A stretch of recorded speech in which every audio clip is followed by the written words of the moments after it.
It is time for SDPI. இந்த முறை SDPI கான காலம். இந்த வாய்ப்பு என்பது SDPI கான வாய்ப்பு.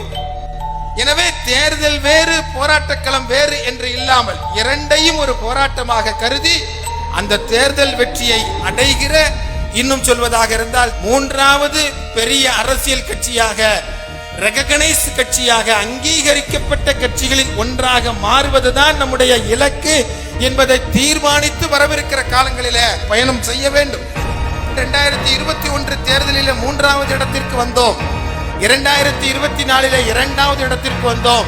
2026 முதல் இடத்திற்கு வருவோம் என்கிற நம்பிக்கையோடு தான் களமாடி கொண்டிருக்கிறோம்.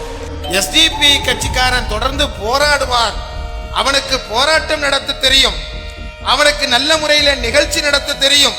ஆனால் தேர்தல் வெற்றி என்பது அவர்களுக்கு தெரியாது என்று சொல்லி நினைப்பவர்களுக்கு நம்முடைய பலத்தின் மூலமாக சொந்த காலில் நின்று சாதித்து காட்டுவது மட்டுமல்ல, நாளைக்கு யாரோடு நாம் கூட்டணி சேருகிறோமோ SDPI மட்டும்தான் ஒரு தேர்தலை முறையானபடி அணுகிய ஒரு மாபெரும் அரசியல் பேரியக்கம் என்று சொல்லுகிற வரலாற்றை நாம் உருவாக்க வேண்டும்.